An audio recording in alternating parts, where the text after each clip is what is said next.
A crisis that threatens to break up Iraq. How Sunni militants are taking over large chunks of the country. Where will they stop? Who will try to stop them?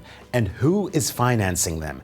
We hear from our correspondents. I'm Affan Chowdhry. Welcome to Globe Now.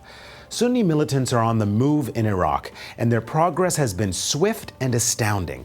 This is what Iraq looks like now. Those dark areas are under the control of a group called the Islamic State of Iraq and the Levant.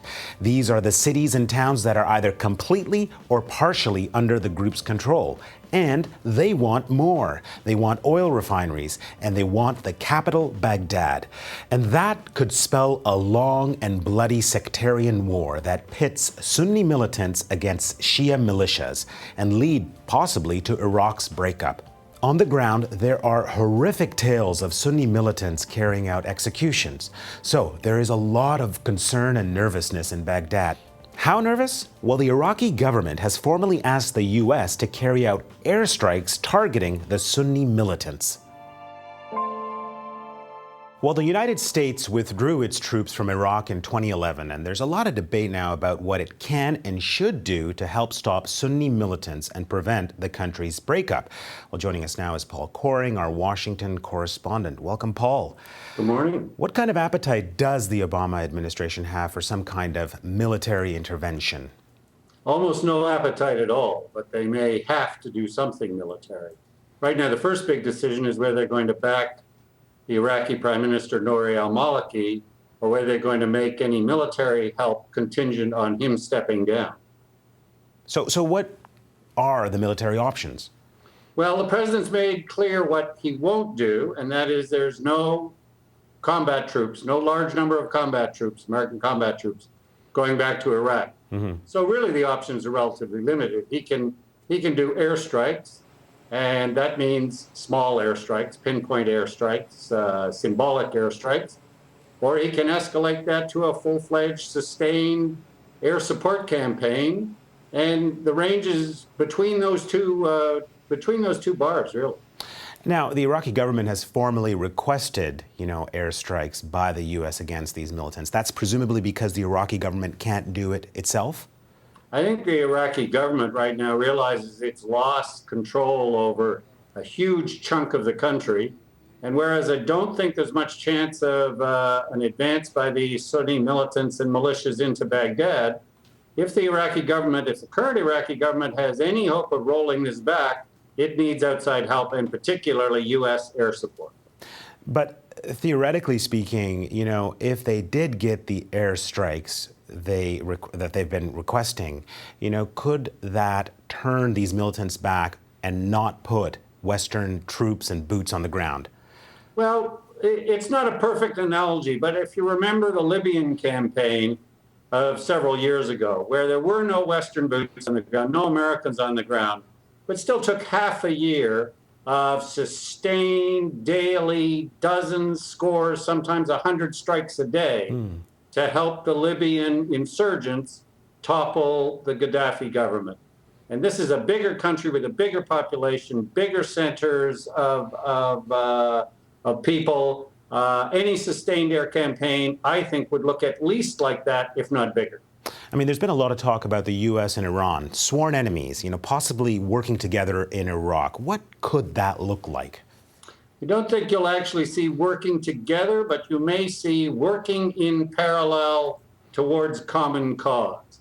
And the common cause in this case would be containing and perhaps reversing this Sunni insurgency. Iran is the major Shia power in the region. It doesn't want to see Iraq destroyed, and the Americans have too much blood and bullion invested in Iraq to watch it completely fall apart. Now, working in parallel doesn't necessarily mean working together. Now, you've watched this president and the choices he's made about military intervention. What does history tell us, what President Obama is likely to do? He'll do as little as possible militarily. He wanted out of Iraq, and he came out of Iraq. He's announced that he wants the last American troops out of Afghanistan, and they'll come out of Afghanistan. His military interventions have tended to be short, pinprick, get in, get out, And if there is a military component to support for the existing Iraq government, I think it'll be as little as possible to achieve the goal. Interesting. Thank you so much, Paul Coring. Thank you. Well, we want to hear from you. How concerned are you about events in Iraq, and what should be an appropriate response by Western countries, whether it's the United States, Britain, Canada? Tweet us at Globe Now. Stay with us. Up next, we go deeper into the group known as the Islamic State of Iraq and the Levant.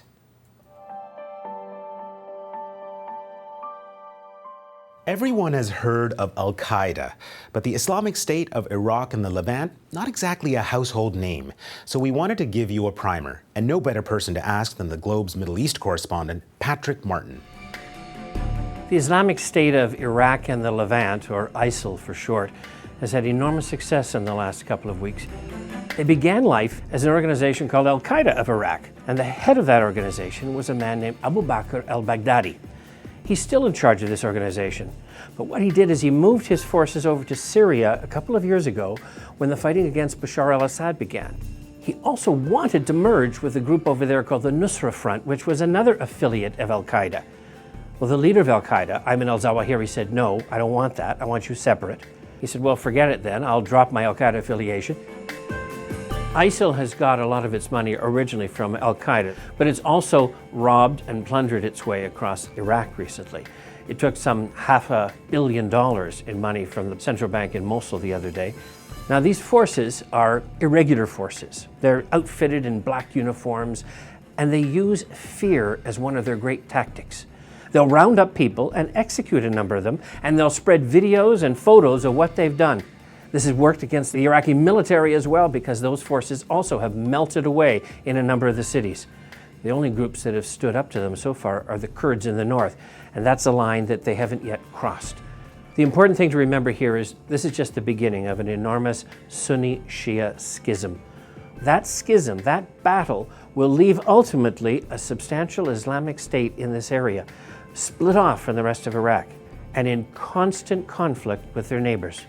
Not just Iran, but allies of ours like Turkey, Jordan, Saudi Arabia, and Israel. Well, we want to hear from you. Maybe you have questions about the Islamist militant group that has been of so much concern to Iraq, its neighbors, and Western nations. Tweet us your questions and we'll put them to our correspondents. You can reach us at Globe Now. Thanks for watching. I'm Affan Chowdhry.